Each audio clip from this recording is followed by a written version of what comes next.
Karena dia maling lalu sak omongannya enggak salah juga, berarti salahnya malah 3. Makanya ini pentingnya ngaji sama ulama sama ahli usul fikih. Jadi tidak bisa dicampur adukkan. Zaid gagal dalam perilaku, tapi jangan gagal lagi di nasihat. Nanti kalau dia ada nasihati, maka anaknya terus maling, alasannya niru bapaknya. Karena bapaknya kalau mau nasihati nanti disemprit sama santri-santri. Pak, sama ora nasihati anak ora sama maling sama dewe maling. Oh, tidak bisa cara usul fikih itu malah yudroku kulluh la yudroku napa? Kulluh, atau bahasa populernya al-maisur la yasqutu bil maksur. Misalnya kita sebagai kiai hanya bisa takrib, hanya bisa jurumiyah. Apa muda Fatul Mu'in cek aburde. Bulet maknane bulet. Kamu tidak boleh ngomong gini, Cong. Kowe sebagai muridku kudu nurut aku. Nak gurumu goblok tok takrib, kowe tok takrib wae. Gak oleh ngelangkai guru, gak sopan gitu misalnya. Gak boleh gitu. Tetap kita ngomong, Cong. Kowe aja koyo aku. Kowe kudu alim Fatul Mu'in, alim Fatul Wahab. Sama tidak bisa protes. Pak guru sendiri tidak bisa.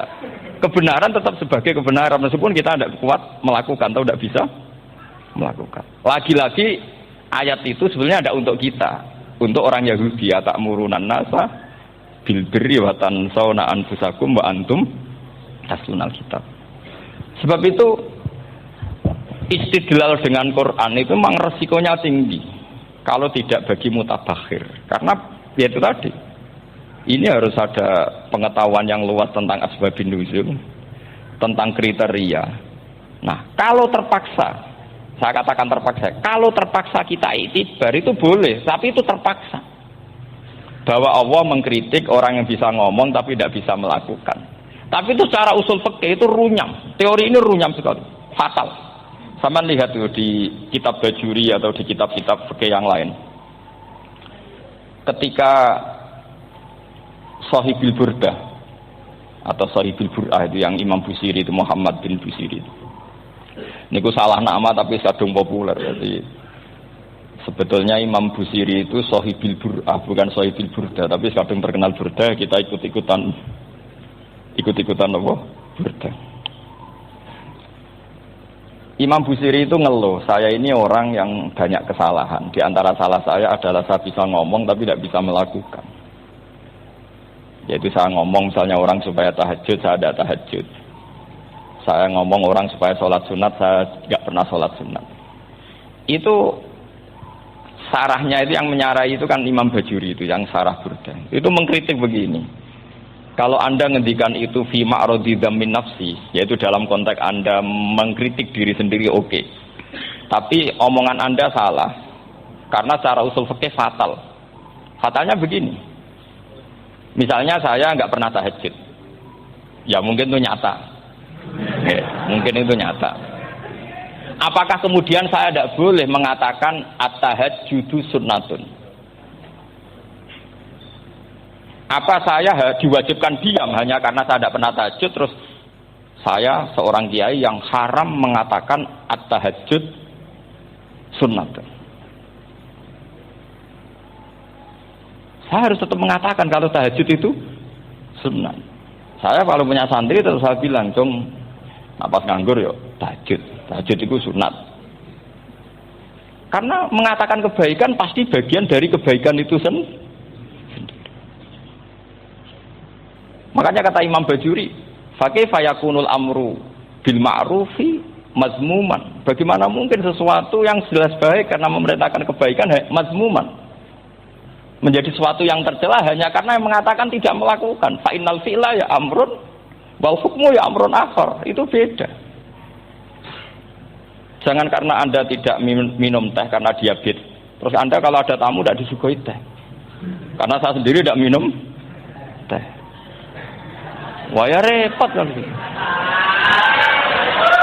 Nah itu lagi-lagi tadi orang Khawarij salah ketika mengartikan ayat yang harusnya objek kritiknya itu orang kafir, kemudian karena Quran lama sekali dibaca orang Islam sampai orang itu lupa kalau Quran awalnya turun diantaranya adalah membenahi akidahnya orang kafir, sehingga korbannya orang Islam. Itu mirip seperti cerita kita ya, santri-santri itu kalau punya musuh itu baca hizib nasor. Dulu pengarang Hizib Nasr itu musuhnya orang fasik, sehingga dihizib. Santri ora di musuh wong fasik, duwene kancane dhewe. Akhire kancane yang kena hizib. Nah ini penting saya aturkan ya, sama seperti itu. Lama sekali Quran itu hanya dibaca orang Islam dan komunitasnya Muslim. Sehingga seakan-akan semua kritikan Quran itu pada orang nopo Islam. Padahal jelas Quran ada kul ya ayyuhal kafir. Jelas mukhatabnya orang kafir. Sabda kata lakum dinukum waliyadin. Nah ini penting kalau aturakan. Makanya kalau melihat itu, Quran jelas bisa difahami orang kafir. Bahkan banyak orang kafir yang menjadi Muslim karena faham maknanya apa? Faham maknanya Quran. Itu jelas sekali. Itu masyhur sekali dialeknya Nabi dengan Walid bin Mughirah, dengan Utbah, dengan banyak sekali termasuk dengan Abu Jahal, dengan Abu Lahab. Bahkan orang-orang kafir Quraisy itu menyewa namanya Musailamah Al-Kadzab. Kalau di sini umumnya baca Musailamah apa Musailimah? Trennya di sini. Pakai fathah ya. Itu entah ya, nggak tahu saya yang masalah yang mana itu kan, karena memang kalau dalam ilmu riwayat itu sekali salah baca itu kasus betul, kayak Sa'id bin Musayyab atau Sa'id bin Musayyib itu ketika beliau sugeng itu kalau dipanggil Sa'id bin Musayyab itu marah besar karena maknanya Sa'id al-Musayyab itu yang ditawan, makanya beliau bilang sayyabatni Irak wa anal Musayyib. Orang Irak mengatakan saya ini ditawan, sebenarnya saya yang menawan mereka. Tapi al-masyhur itu dibaca Sa'id bin Musayyab. Padahal dia tidak mau dipanggil Sa'id bin Musayyab. Sa'id bin Musayyab. Karena nama ini penting. Pentingnya begini.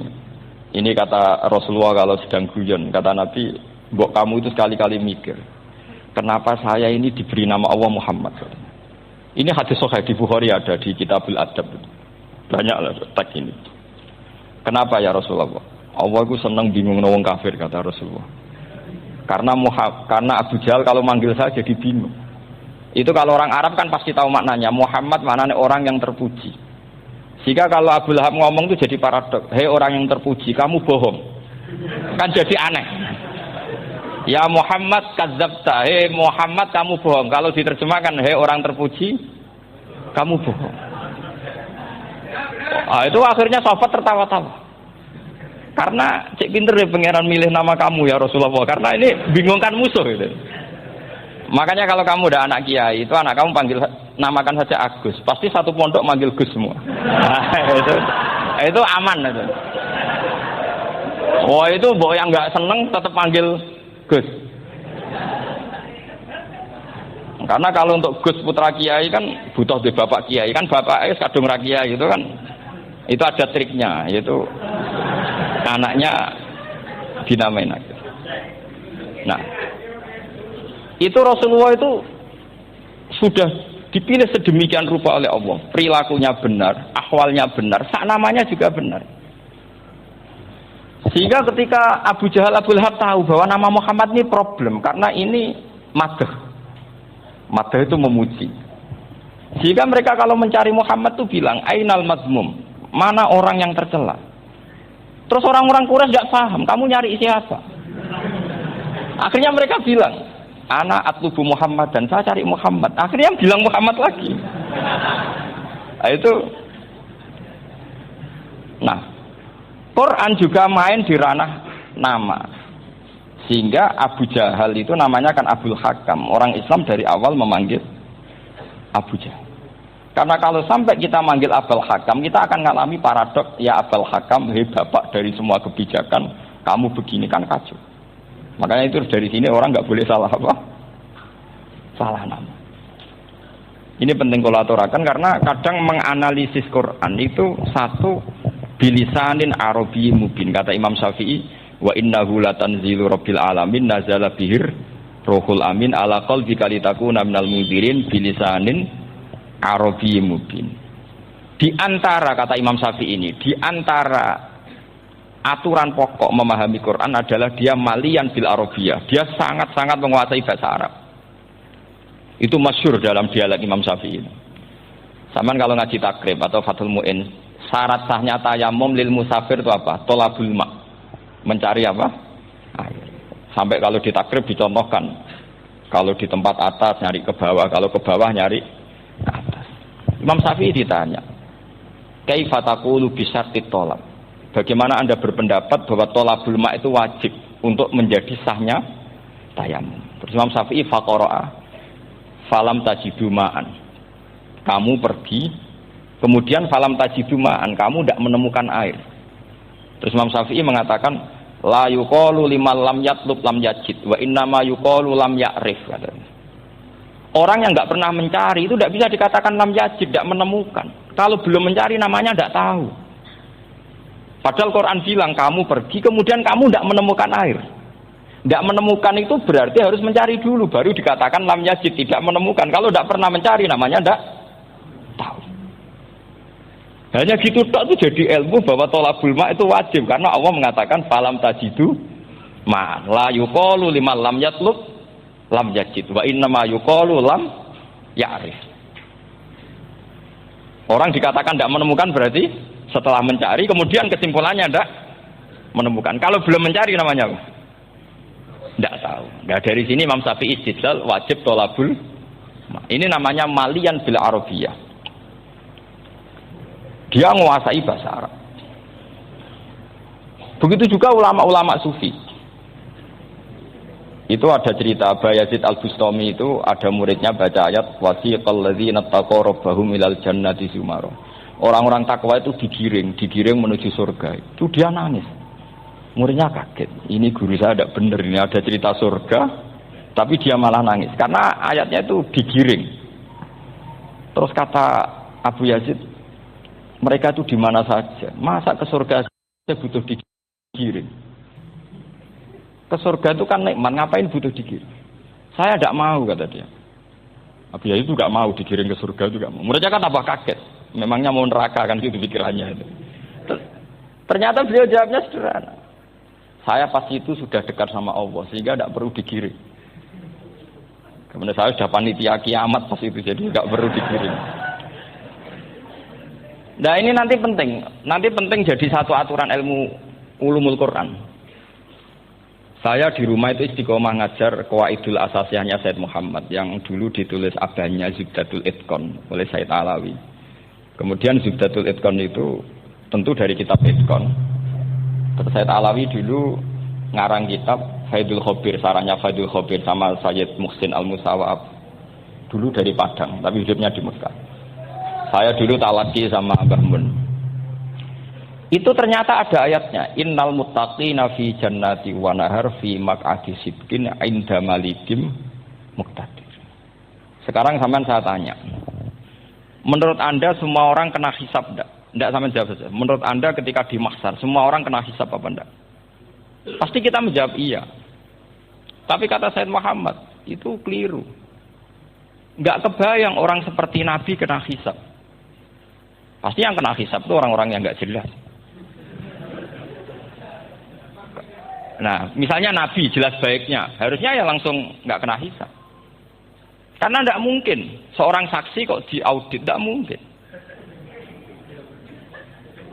Lo saksi itu di pengadilan kan enggak tersangka, enggak terdakwa. Dia enggak boleh diintervensi oleh hakim.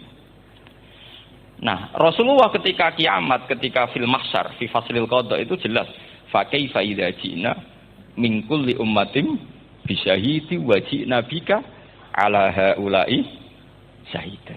Rasulullah sudah dekat tahu pas mahsyar itu ada Allah, ada Rasulullah, ada Jibril. Kemudian Nabi itu mengidentifikasi. Ditanya sama Allah, benar mat ini umatmu? Ya, niki umatmu ya. Kalau yang enggak jelas ya Nabi lama jawabnya. Makanya kamu jangan jadi orang enggak jelas. Nah, itu kalau sekali enggak jelas itu Nabi lama sekali jawab.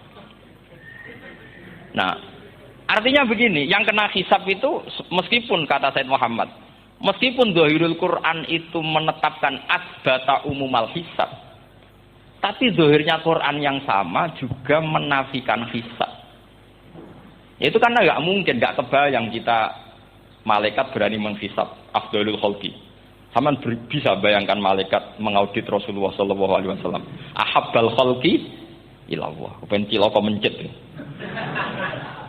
Wong jejer Allah kabeh dinten audit sudah indah. Fa kaifa idza ji'na min kulli ummatin bisyahidi wa ji'na bika ala haula'i syahida. Lalu mungkar nakir juga sama. Sampean bisa bayangkan mungkar nakir tanya Nabi Muhammad. Tesnya susah. Karena kalau Rasulullah terus ditanya, "Waman nabiyuka?" Wah, itu kan bisa kiamat itu.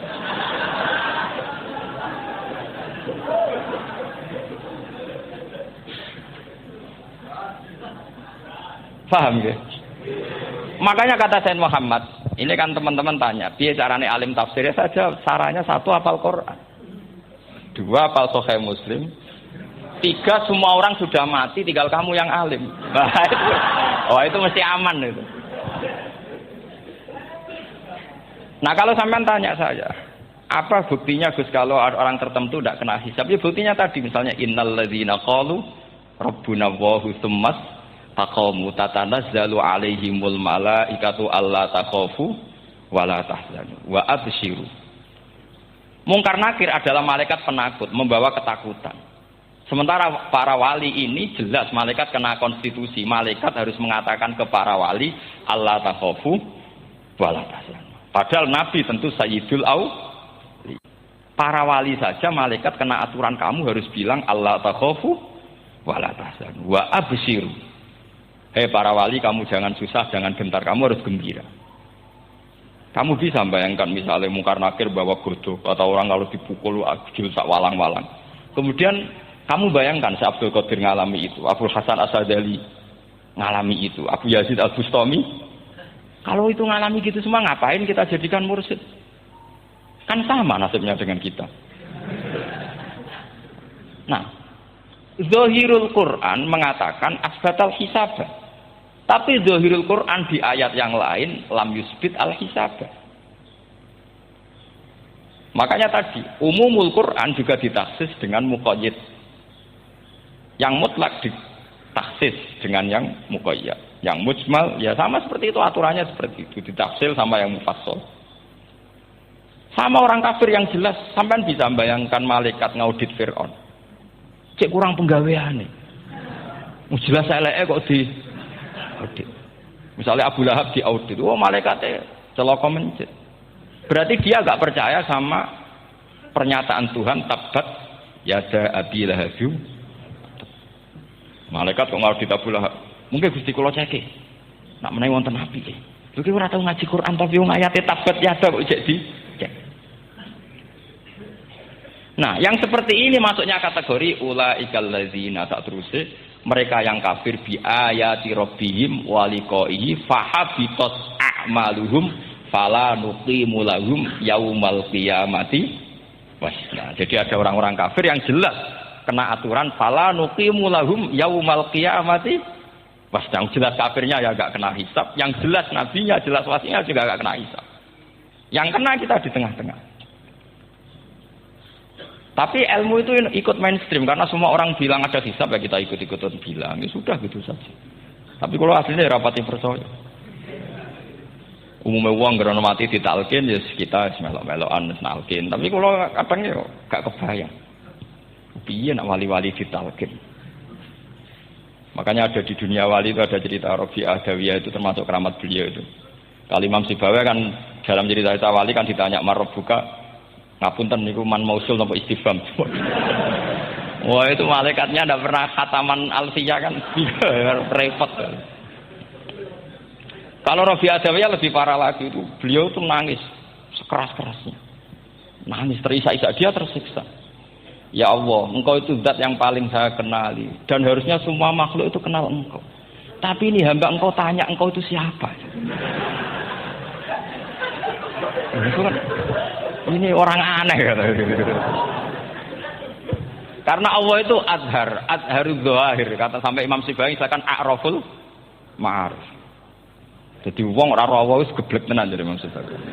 Imam Sibawi kan atas nama dia pakar nahwu pertama mengatakan domir paling makrifat di antara 6 isim makrifat paling makrifat itu domir. Tapi meskipun gitu a'raful ma'arif Allah. Yang paling makrifat dari sekian isim makrifat itu Allah. Artinya satu nama yang orang harus kenal semua.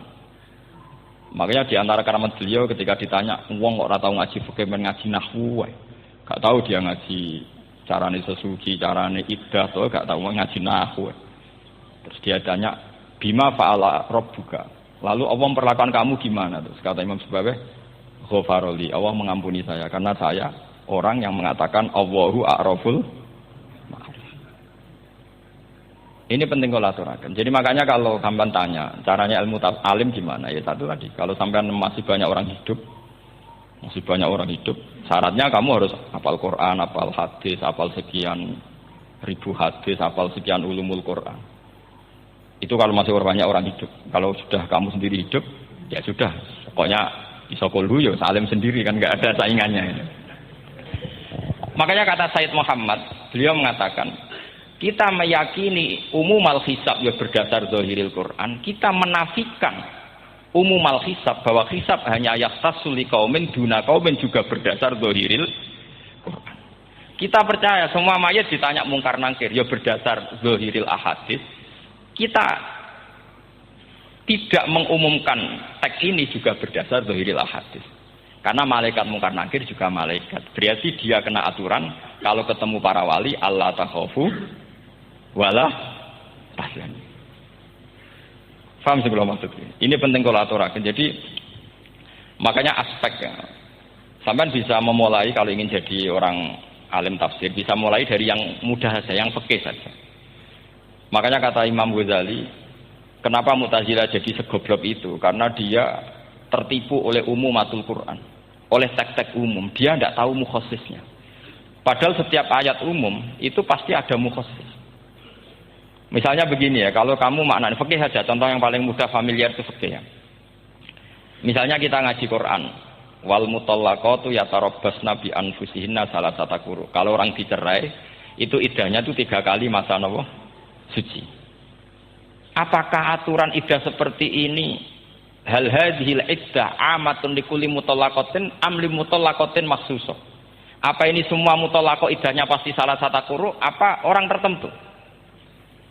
Ya ndak, asal dia mutallaqah pasti iddahnya salah satu quru. Anda goblok, Anda salah besar. Kalau misalnya yang dicerai adalah orang hamil, iddahnya apa? Salah satu quru apa watil hamli? Watil hamli. Kita butuh ayat lain, wa ulatul ahmali ajaluhunna ayyadna hamlahu.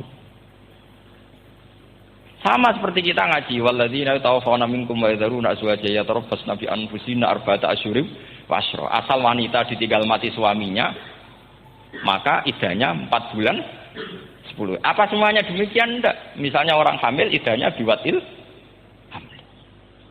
Artinya kalau Anda tertipu umumatil Quran berarti Anda sama dengan menghukumi orang ditolak semua iddahnya salah satu guru. Sama misalnya orang sekarang dalil-dalil wa may yatawallahum minkum fa innahu minhum. Kalau berkawan orang kafir maka dia menjadi kafir. Itu kan fatal. Semua nabi berkawan orang kafir. Karena dakwahnya memang sama orang kafir. Lo coba, andai kan sampean hafal Quran, itu sama teori itu tuh mungkin menyedihkan. Coba istilahnya Quran. Wadkur akho'at. Wa ila adin akhawum huda. Wa ila samuda akhawum. Nah, terus semua umatnya yang kafir disebut akhawum. Akhaw itu artinya apa? Saudara. Mereka yang berkawan sama orang kafir. Makanya butuh analisis fikih untuk maknani wa may yatawallahu minkum fa innahu. Setelah dianalisis fikih, ternyata semua nabi diistilahkan wa ila madyan akhahum syuaiba, wa ila adin akhahum huda. Akhaw itu artinya apa? Saudara. Kalau sama tanya, lalu logikanya gimana? Kata kitab-kitab kan wa in kana dasarin fajanibhu suratan. Kalau ada teman buruk jauhi, kalau teman baik temani. Kalau cara usul fikih gampang. Kancanan maling dosa, wong kok kancane maling. Tapi nak dakwai maling. Apik kan? Aku ora ngancani kok dakwai dandani, selesai kan? Ngancani maling elek, nak dakwai maling. Apik. Demenan rodo elek, nak didik apik kan itu seperti itu. Nah, ini penting kalau aturakan. Nah di sini ini makanya NU itu punya sejarah panjang, banyak wali-wali yang jadab, yang coro zahir itu kancanan fasik-fasik. Orang syariat bingung, ini wali kok berteman orang fasik. Ya kalau kamu bahasakan teman ya masalah. Kalau kamu bahasakan ini binaan. Tidak sama jawab saja. Kalau dibahasakan teman masalah nggak masalah kan. Tapi kalau dibahasakan itu binaan, selesai kan? Sama. Nabi berkawan orang kafir itu tidak karena berkawan. Itu binaan Nabi. Memang Nabi itu jadi Nabi. Objeknya adalah mengislamkan orang kafir. Ya berlama-lama Nabi dialek dengan mereka, muasyarah sama mereka. Bahkan Nabi diharuskan bersikap baik sama mereka. Itu yang disebut fabima rahmatim minallahi lintalahum walakun tafadzur ghalidhal qalbi lan faddu min haul. Tapi sekarang itu orang sudah tidak pakai ilmu. Orang-orang radikalisme itu nggak pakai usul fikih. Pokoknya kalau ada ayat terjemahnya gini ya sudah itu jadi madhab. Akhirnya kecelakaan seperti ini. Pokoknya kalau ada ayat faqtulul musyrikina haitsu wajadtumuhum wa khudhuhum wahsuruhum wa'udu lahum kullah marsad. Sudah apalnya ayat itu saja. Dia tidak mau ngapalkan misalnya qatilul ladzina yuqatilunakum. Ada ayat lagi wa akhrijuhum yamin haitsu akhrajukum. Sehingga ulama kita membagi kafir itu ada harbi, kita musuhi, ada zimmi, ada muahad, ada musta'man. Itu ulama karena tahu tidak semua orang kafir itu harbi, tidak semuanya zimmi, tidak semuanya muahad, tidak semuanya musta'man. Kalau harbi oke, kita perang, kalau zimmi ya kita bina. Kalau muahad ya sesuai perjanjian kita, kompensasinya apa, MOU-nya kayak apa. Tapi apalnya mereka ayat satu tema. Nah celakanya kita yang ngaji di pondok-pondok yang katanya spesialis ingin alim tafsir, apalnya ya satu ayat juga. Wah itu kan satu ayat versus satu ayat. Itu ngeri. Makanya kalau sama tanya saya, ini katanya di acara ini sama tanya, gimana cara jadi ahli tafsir? Saya jawab gampang. Sebenarnya itu hafal Quran, hafal hadis, terus hafal ulumul Quran. Ya misalnya Nadoman ya Faidul Khobir lah. Kalau kitab Nasar ya minimal itu setengah lanya Itqan lah. Kalau nggak lanya-lanya amat ya agak lanya.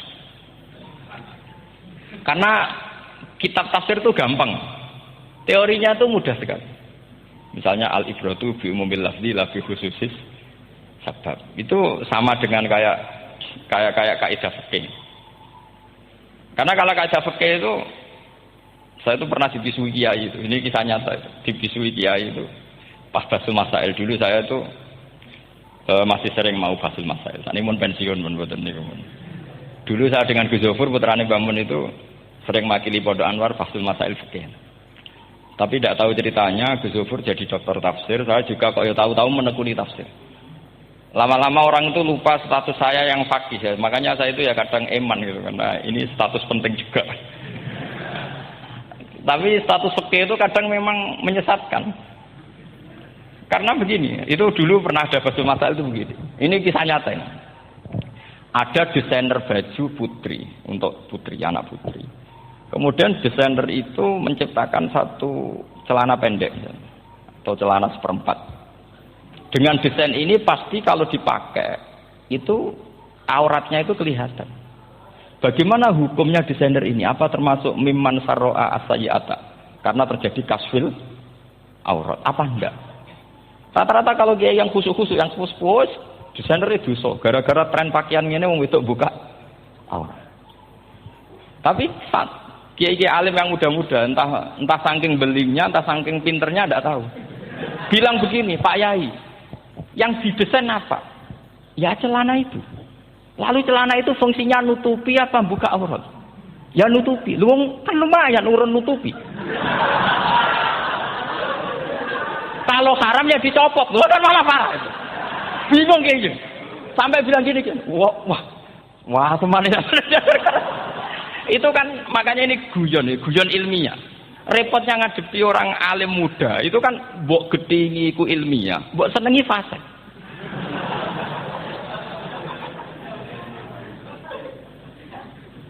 Ketika dia yang khusyuk tadi tak tanya, kalau desainer katok seperapat, paham ya? Ya coba yang celana dalam terlalu vulgar itu, paham ya? Nggak rok saja lah, rok mini misalnya, rok selutut. Sampean jangan ngeres ya, yang rok selutut misalnya. Rok selutut itu desainernya kena hukum haram enggak? Sampean jawab saja. Oh haram dari kiai sepuh karena dengan desain itu misalnya lututnya kelihatan. Tapi pertanyaannya kiai muda saya masih ingat betul, saya tanya. Lalu fungsi pakaian itu apa Pak Yai? Fungsi itu kan tetap nutupi sebagian aurat. Kalau Anda haramkan, barang haram itu harus dihilangkan. Nah, itu.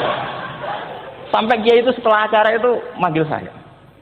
Gus, kalau ngakoni jenengan alim tapi itu podo repote. Podo repote nak dalam itu kan terus itu ada perumusan di redaksi keputusan yang dijual itu yang masail fikihnya kan terus diputuskan dibukukan. Kalau redaksinya halal terus nanti orang pakai rok semua. Ya, saya balik bantah. Kalau redaksinya haram orang nggak pakai rok lah. Akhirnya itu apa? Kebijakannya lucu. Buak weh Gus, pertanyaan itu buak tak jawabannya oke. Jadi kita debat tidak jadi. Ini cerita ilmiah. Makanya sama tidak wajib manut saya. Saya ini terlalu ilmiah, jadi tidak baik untuk kehidupan kesalian kurang baik. Jadi ini, tapi ini ilmu. Tetap kaidahnya fikih ma la yudraku kullu la yudraku kullu. Jangan kalau tidak bisa nutupi aurat semua, lalu jangan sama sekali.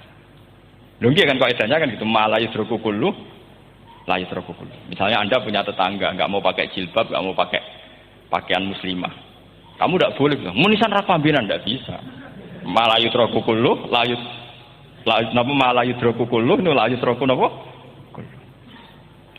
Makanya ini kita harus hati-hati. Nah bayangkan sekarang orang meneliti Quran itu yutrokukulu.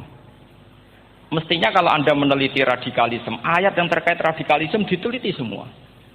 Ternyata di surat Taubat yang disebut suratus Saf yang bahkan haram baca bismillah, itu ada ayat wa in ahadum minal musyrikin nastajaroka fa'ajirhu hatta yasma'a kalam Allah tsumma ablighu ma'mana. Muhammad, kalau ada orang kafir mau belajar Quran sama kamu ya harus kamu pelajari hatta yasma'a kalam Allah. Setelah mereka mau belajar ya ablighu ma'mana, tsumma ablighu ma'mana, kamu harus menjamin keamanan dia. Itu di surat Taubat, termasuk akhir suratin nazalat, gak mungkin terjadi mansuh. Tapi orang-orang ekstremis selalu pakai faqatulul musyrikin haitsu, apalan itu terus. Yang orang liberal yang menaparin la ikraha fiddin. Ya sudah seperti itu. Sing orang-orang ora tegas, ora tau nahi mungkar, ya ma arsalnaka ila rahmatal lil alamin. Ngono terus. Yang kelompok tukang nahi mungkar ya ayatnya sampai nahi. Saya tuh heran, kenapa mereka punya masalah dengan hafalan kayaknya. Kenapa sih? Hafalannya kok pedot itu.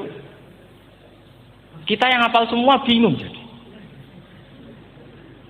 Jadi akhirnya kita yang pinter anut sing goblok karena saya tuh pernah debat sama orang salah, debat gitu. Setelah saya mengutarakan sekian hadis, ada tuh Pak hadis tuh, waduh. Harusnya kamu ngaji saya, ada debat tuh yang level. Kalau nggak level tuh nggak boleh katanya. Itu kan ngeri. Makanya ini penting ya, kalau sampean tanya ingin jadi alim tafsir ya harus hafal Quran semua. Nah, kalau tidak mungkin yang nunggu orang semua mati baru Anda jadi ahli tafsir, karena tidak ada musuhnya. Tapi saya pastikan orang kafir pun bisa memahami Quran, yaitu tadi hatta yasma'ah kalam Allah. Sayyidina Umar tuh masuk Islam tuh gara-gara dengar adiknya baca Toha. Ma anzalna alikal Qur'ana litasqa illa tadhkiratal liman yakhsha tanzilam mimman khalaqal arda was samawati ula ar-rahmanu 'alal arsis tawa. Itu dia ma huwa bikalamil basar. Tidak mungkin seperti ini karangan manusia, itu tidak mungkin. Akhirnya dia Islam. Banyak orang Islam karena diperdengarkan Quran. Karena memang notnya sudah unik, makna kualitasnya juga sudah unik. Semuanya itu unik, indah. Sampai sekarang pun orang kafir itu orang paling tahu Quran. Makanya Allah mensifati orang kafir itu hasadam min indi anfusihim min ba'di ma tabayyana lahumul haq. Sekarang sama saya tanya, orang sing tabayyana lahumul haq itu orang paham apa orang tidak paham? Mereka orang kafir itu mengingkari Quran padahal min ba'di ma tabayyana lahumul haq, setelah kebenaran nyata bagi mereka. Nyata bagi mereka artinya orang kafir paham atau tidak paham? Paham. Cuma mereka punya penyakit hasadam min indian. Mereka juga kalau ada ayat tentang ahkam yang memberatkan, mereka bilang, "I'ti bi Qur'anin ghairi hadza aw baddilah." Muhammad harusnya jangan tema itu yang diangkat, Bu, cari Quran yang lain yang enggak tema itu. Mereka sampai memilih tema itu karena paham apa karena tidak paham? Karena paham. Makanya di makalah saya pastikan ngaji tafsir itu gampang karena orang kafir pun bisa. Kalau kasus Ahok itu bukan paham itu melintir, beda, paham sama melintir itu beda. Itu diterjemah kemenang itu jangan mengangkat kawan orang Islam, bukan mengangkat pemimpin. Jadi kayaknya kalau ngangkat teman saja tidak boleh, apalagi ngangkat pemimpin. Fatal mana berteman sama orang salah sama ngangkat. Saman kancanan maling ini apik nak menawa nang andani. Terus ngangkat, maling ke pimpinanku." Parah mana? Parah mana? Artinya sama saja ketika diterjemah jangan ngangkat teman. Sebetulnya ngangkat pemimpin lebih fatal. Itu kan mafhum awlawiyah, itu kan normal saja. Itu di Quran biasa, misalnya innalladzina ya'kuluna amwalal yatama dzulman. Orang yang makan hartanya anak yatim secara zalim. Kamu bilang, "Gus, saya tidak makan kok, sepeda motornya tak gasap, tak jual." Yang diharamkan kan makan. Wah, ya sarap kalau gitu. Maknanya begini, memakan harta anak yatim artinya ifsad. Ifsad itu merusak. Nak ngono ikhraq, membakar atau mencuri sama dengan makan, bal asad. Malah kan lebih apa? Lebih apa? Dasar. Jadi yakuluna di situ tuh ba'dul amsilah, sebagian contoh min wujuhil ifsad atau min wujuhil ihlak. Jangan kok karena ayatnya makan, oh yang haram tuh makan, kalau nyuri enggak apa-apa. Wah ya fatal. Itu kan sama dengan santri geblek dikandani kiai ini, "Cung, kowe mbek bojomu jogeman naboki." Suatu saat istrinya lapor lagi, "Pak Yai sekarang enggak naboki tapi nyadui." Karena naboki itu pakai tangan. Pertama dilaporkan kiainya, "Pak Yai, suami saya itu sering memukulin saya pakai tangan gini. Cung jogeman naboki bojomu." "Nggih Pak Yai, siap." Satu saat istrinya lapor, "Pak, tetap benjut, kenapa? Kalau nak ini disadui." Mergo pikirane sing haram nabok, nak nyaduk halal. Oh, itu kan ngajak goblok bareng. Nah, masalahnya di usul fikih kasusnya seperti itu. Makanya saya ini kadang ya maliki sekali. Kadang saya itu maliki sekali. Kadang ya. Misalnya begini, saya beri contoh. Ini yang kisah nyata ya. Ada seorang Arabi datang ke Rasulullah. Ya, tadi kan teman-teman minta juga ilmu hadis ya. Ini satu paket saja. Itu tadi nanti kalau sampean kasih lalim itu sudah ada urusan saya tadi. Nunggu orang mati banyak tadi itu. Kalau nggak usah nunggu orang mati, sarannya tadi apal tadi. "Ya Rasulullah, ahlaktu. Saya ini orang yang rusak. Wa ma ahlakaka. Lalu yang bikin rusak kamu apa? Qol waqatu imro'ati fi nahari Ramadan. Saya menjima istri saya ketika masih siang. Fi nahari Ramadan, siang Ramadan. Walhasil Nabi tidak menyuruh hanya qadha, tapi menyuruh kafaroh. Kafarohnya itu merdekakan budak atau memberi makan 60 orang miskin atau puasa berapa? Puasa 60 hari. Atau urut merdekakan budak atau puasa 60 hari atau memberi makan 60 miskin. Oke, kita sepakat.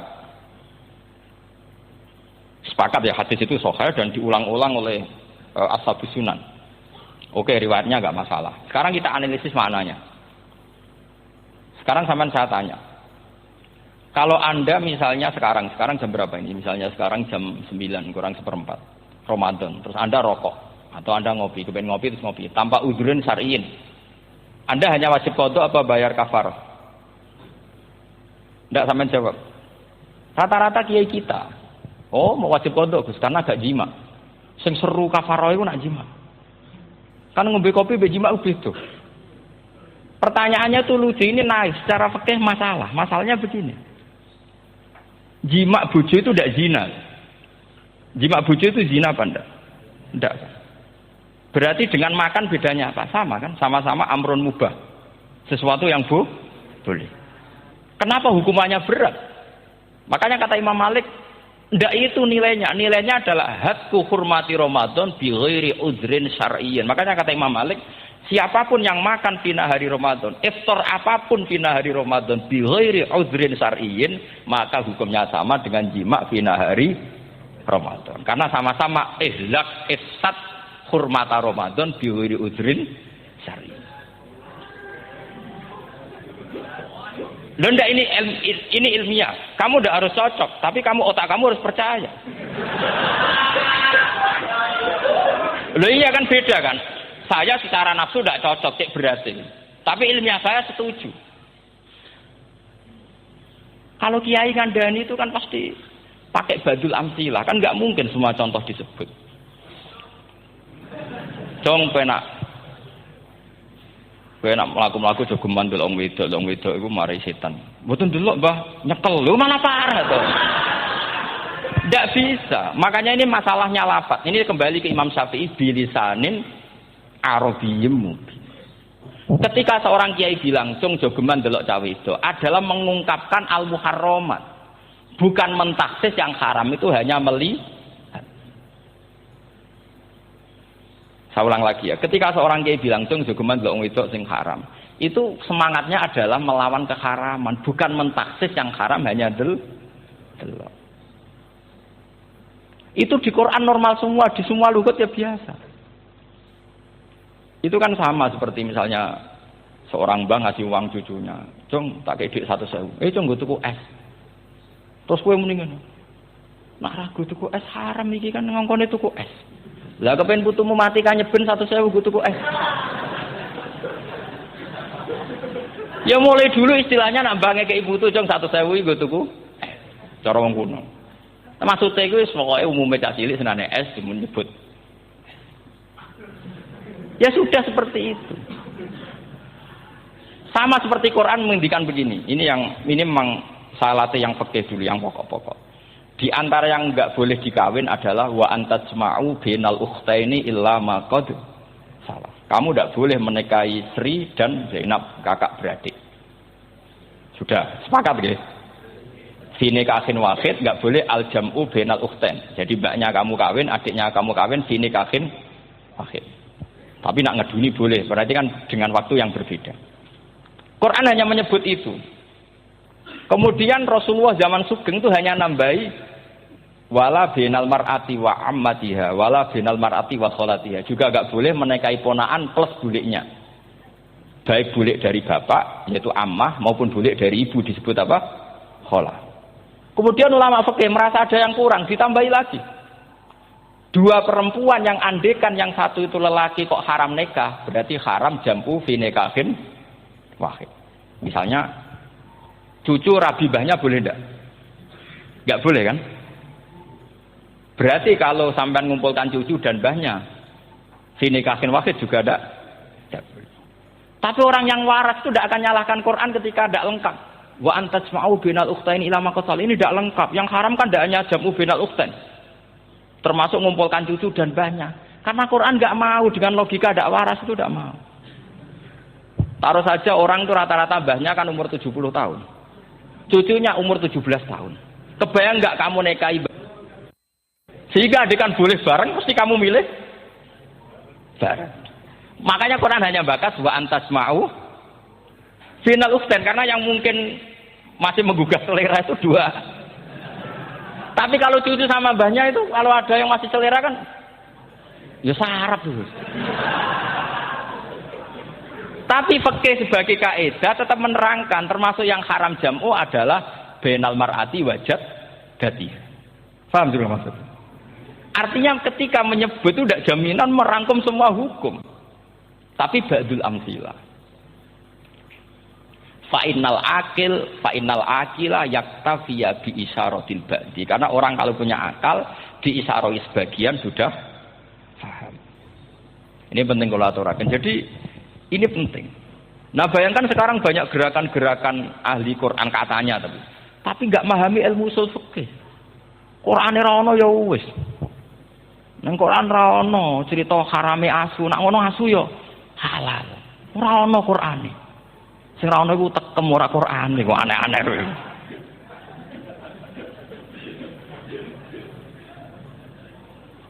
Itu kan sama terus sampean misalnya tadi jam 09.00 Ramadan tambah ujurin sarian terus mangan mie rokokan.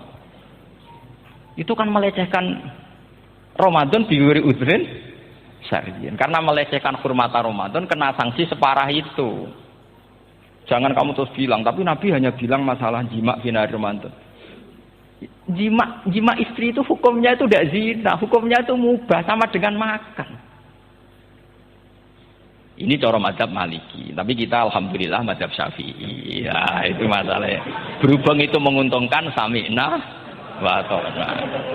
Nah, itu. Tapi saya sendiri dalam konteks ini, saya itu ya sangat-sangat Syafi'iyah, sangat-sangat Syafi'iyah. Dalam banyak hal sangat-sangat Syafi'iyah. Tapi dalam banyak hal kadang-kadang saya ya Maliki. Nah, itu kan kalau sama tanya kenapa gitu? Ya hikmah baca banyak saja. Karena yang Syafi'i itu ya karena bacanya hanya Syafi'i. Itu bukan fanatik, itu keterbatasan. Itu beda ada, itu namanya enggak fanatik, itu keterbatasan. Itu beda sekali. Jadi kita harus ngaji yang banyak. Saya termasuk utang ya sama Imam Syafi'i itu baca kitab Ar-Risalah ini. Itu kitab yang kadang satu ulama baca sampai 500 kali. Itu Imam Syafi'i itu dalam kitab Risalah itu begini, ini termasuk ulumul Quran yang paling penting. Muqaddimahnya begini.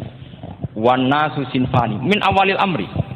Wan nasu sinfani. Ketika Rasulullah datang membawa Quran itu manusia hanya ada dua.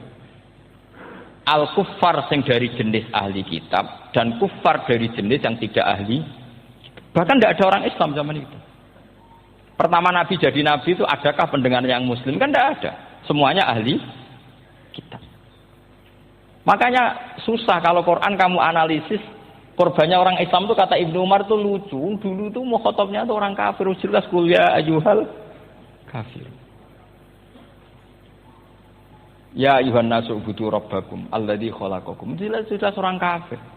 Karena orang Islam enggak mungkin dikhatabi ubudu rabbakum. Makanya Imam Suyuti kalau nafsir itu ngeper. Ubudu rabbakum wahiduhu. Tapi kalau mukhatabnya orang Islam, dawimu alal ibadah atau dawimu alat tauhid. Karena dia tahu kalau mukhatabnya orang kafir, ubudu ya masih wahidu. Kalau sudah Islam kok dikhitabi ubudu, mudawamah alal ibadah. Itu saking alimnya Imam Suyuti. Ini saya teruskan. Kalau mukhatabnya itu orang kafir ahli kitab, itu kemungkinannya ya dua. Cara mereaksi Quran. Yaitu disebut lam yakunil ladina kafaru min ahlil kitabi wal musyrikina munfakina hatta ta'tiyahumul. Jadi lam yakunil ladina kafaru, jelas kafaru itu umum. Kemudian ditafsir kafaru itu ada yang min ahlil kitabi. Berarti kafaru yang jenis Yahudi Nasrani. Ada kafaru yang min ahlil kitabi wal musyrikin. Kafaru yang jenis musyrikin, yaitu kafir Mekah. Karena cara kaidah nahwu al-atfu yaqtadi taghayyur. Kalau ada ataf pasti konteksnya beda. Ja'a Zaidun wa Amrun, berarti Zaid ada Amar, Amar ya tidak bakar karena Ja'a Zaidun wa Amrun wa Bakrun. Pasti orang ini berbeda. Tidak boleh orang yang sama kamu pakai atas.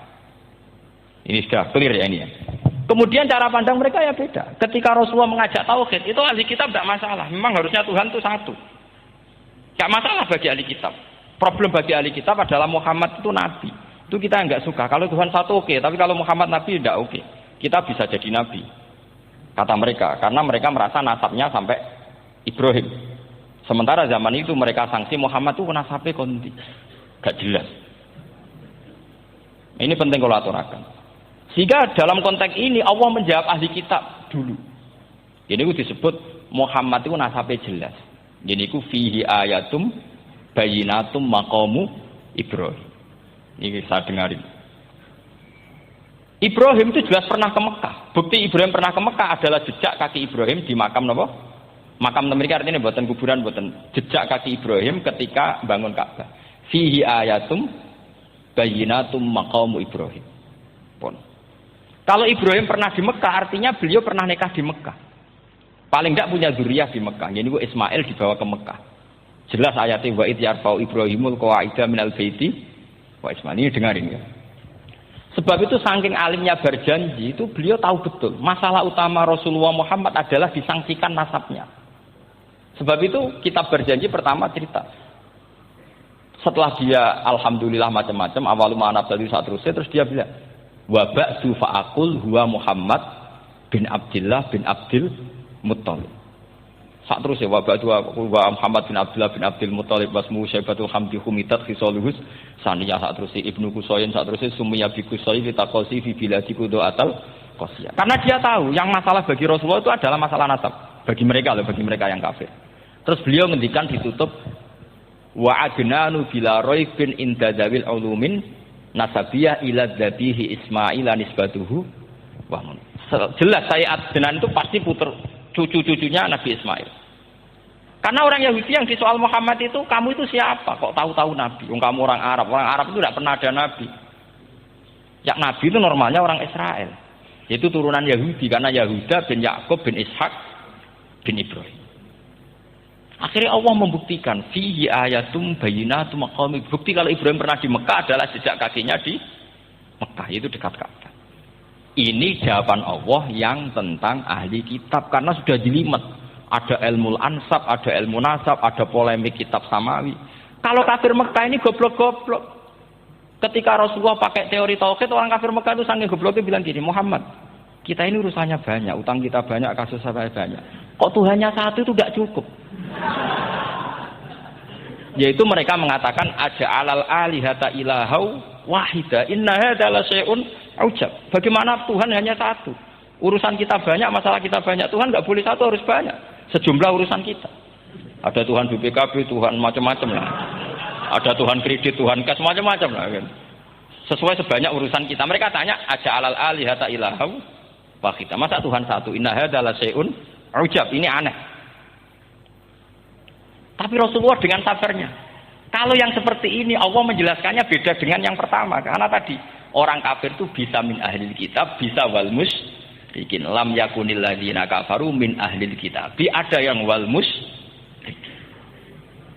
semuanya ini tidak pernah munfakina hatta ta'tiyahumul bayyinah. Mereka tidak pernah tercerabut dari pikiran mereka, dari mainstream mereka sampai ada bayyinah. Bayyinah itu kejelasan kebenaran atau benar yang begitu jelas. Itu siapa? Rasulun minallah yatlu suhufam mutahhar. Akhirnya Nabi sabar. Saking sabarnya Nabi itu ngomong gini, ya di khalayak umum, mukhatamnya ya kafir semua. Hei saudara-saudara kami suku Quraisy, kita ini sebangsa. Nabi tanya, Muhammad, ajaran kami itu benar, karena kami itu orang yang kita percaya. Tapi kali ini Anda aneh, karena ngajak satu Tuhan. Itu tidak mungkin, urusan kita banyak, satu Tuhan tidak mungkin, Tuhan harus banyak. Kita punya 3 aja kurang banyak, kan banyak punya Lata, Uzza, Hubal. Ya. Rasulullah dengan sabarnya ngendikan gini, hei kaumku, kalau kamu jadi pembantu, jadi buruh, senang mana punya majikan banyak sama majikan satu. Kalau majikannya banyak, itu perintahnya beda-beda. Seleranya, semua harus kamu lakoni, semua harus kamu taklui, karena kamu harus nurut. Wah ya repot mat kalau di majikan banyak, ngerepoti mesti. Rasulullah tinggal nimpali, Tuhan kamu itu majikan kamu. Kalau Tuhannya banyak, perintahnya ya banyak. Seleranya beda-beda. Kamu bingung nggak? Wah ya bingung, ya sudahlah, satu aja. Akhirnya mereka masuk Islam. Nah itu disebut Nabi itu fatona, punya kecerdasan artikulatif. Kalau menjelaskan itu masuk akal. Nah itu disebut dorobawahu matalar rojulan fihi syuraka'u mutasyakisuna wa rojulan salamal lirojul hal yastawiyani masalah alhamdulillah. Nah ini penting. Allah membuat satu perumpamaan bagaimana ada satu pembantu yang punya majikan banyak yang berbeda-beda seleranya, berbeda-beda perintahnya. Dengan kalau hanya satu majikan. Apakah sama? Mereka jawab, tidak sama, enak punya satu majikan. Begitulah Tuhan kamu, harusnya satu. Jadi artinya gini, kalau kamu ngaji ulumul Quran, kamu harus tahu ini khitab ke kafir. Kafir yang mana? Ahli kitab atau kafir yang musyrik? Nah sekarang nggak tahu lagi, pokoknya kafir. Makanya kalau lagi debat dengan mereka itu tidak goblok menewak. Makanya sama ndak usah ketularan goblok sing pun gimpun sing wis goblok ora usah ditambahi mun kathah dan ini pun. Ya karena kita ngaji jelas Qur'annya kan lam yakunil ladzina kafaru itu masih ada min lil bayaniyah atau min li bayanil jinsi. Kafaru itu sapa? Siji min ahlil kitab, 2 kafaru sing wal dua-duanya tidak pernah munfakina hatta ta'tiyahumul bayyinah. Mereka tidak akan tercerabut dari pikirannya sehingga ada bayyinah. Bayyinah itu siapa? Rasulun minallah yatlu sufam. Nah, ketika Nabi menjelaskan asal usul nasabnya bahwa Sayyid Adnan itu ila Ismail, Ismail jelas putra Nabi Ibrahim. Mereka terus baru iman karena ada fihi ayatum bayyinatum maqamun apa? Ibrahim. Ya jadi saya kira demikian nanti kan akhirnya jam berapa?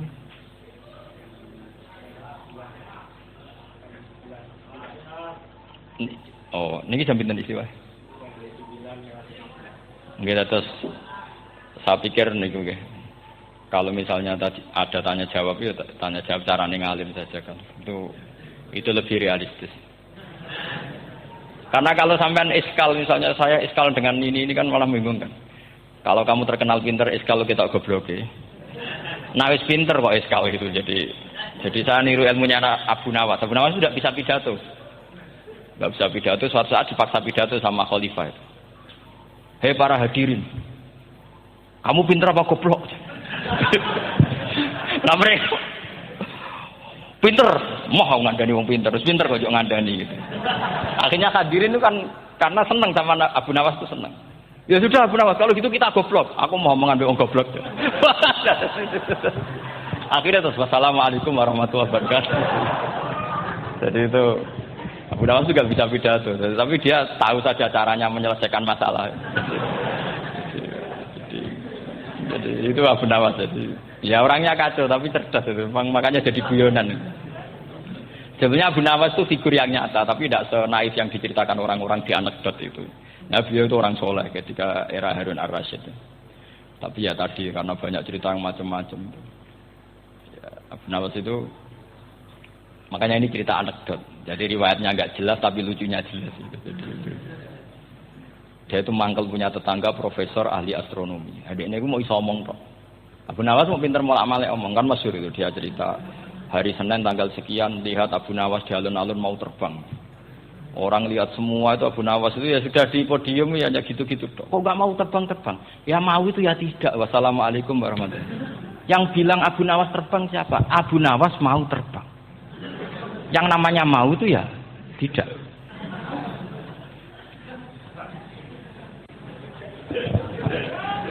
Pernah dia itu lomba sama Harun ar-Rasyid. Siapa paling banyak pengunjung rumahnya di alun-alun. Harun ar-Rasyid bikin khemah, dia bikin khemah. Tentu cerita ini bohong, yakini ini bohong. Makanya ini bohong tenang. Makanya ini anekdot hanya guyonan. Harun ar-Rasyid karena dia raja itu ada apel, ada makanan macam-macam. Ya tentu pengunjungnya banyak. Batas akhir itu penilaian jam 12 malam. Abu Nawas senang, satu pun nggak ada pengunjung, nggak ada makanan, nggak ada apa. Pas jam 12 rumahnya dia, kemahnya dibakar. Orang ke dia semua. Tit menang dia karena jumlahnya. Bahkan Harun ar-Rasyid itu datang ke kemahnya dia. Karena lombanya kan pengumpulan massa terbanyak. Tit jam 12. Harun ar-Rasyid pikirannya, santri ya kan, sugo ijajan nggak mesti teko. Pikirannya gitu. Abu Nawas pikirannya beda. Jenenge ana kebakaran pasti datang. Wis dihitung biaya khemah sama hadiahnya banyak hadiahnya. Yang ahli falak ini punya ilmu yang rasional, yang pintar sekali. Dia ilmuwan bahwa bumi itu bulat-bulat. Nah, saya lagi tren meyakini bumi flat itu ya kacau nih.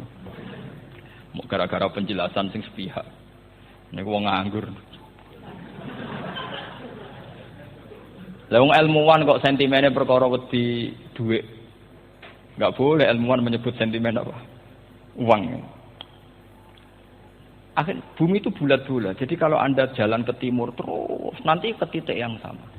Abu Nawas ora paham karena dia memang enggak ahli sains gitu. Suatu saat si profesor ini kemalingan, malingnya melayu ngetan. Minta tolong sama Abu Nawas kejarlah maling itu. Kemana? Ke timur. Dia ngejar ke barat. Ditanya sama profesor. Saya sudah bilang, larinya maling itu ke timur kalau jalan ke barat. Nanti ketemu di titik yang sama. Akhirnya profesornya ngerti, oh ngenyek tuh.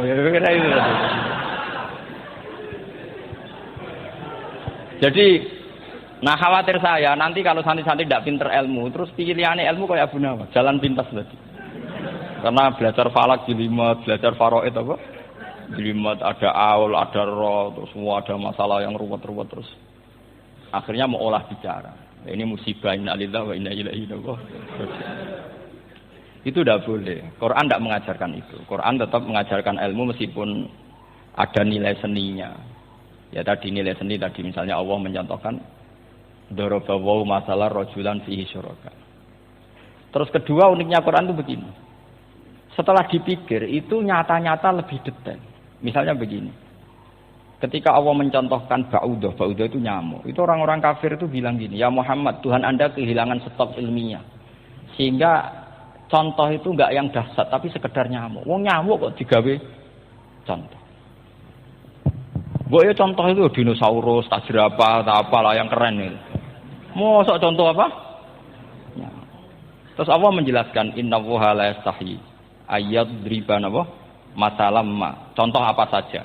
Apa saja itu ditafsiri ba'udatan fama fawqaha. Entah itu nyamuk, fama fawqaha atau yang di atasnya nyamuk. Maksudnya di atasnya itu fil killah atau fisighor atau yang di atas nyamuk.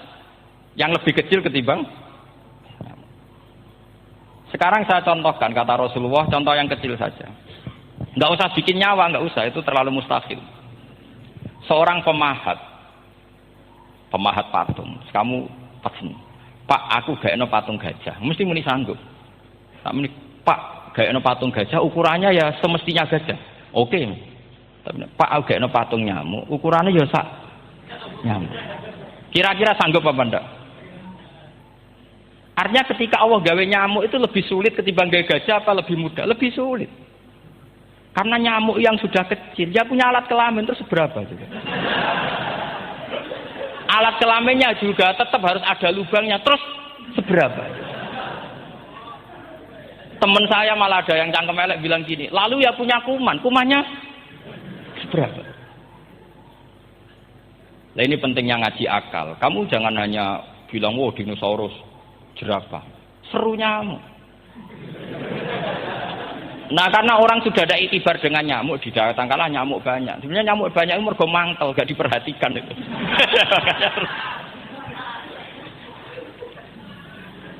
Lah ini saya tahadus bin Emat, istri saya itu sering protes.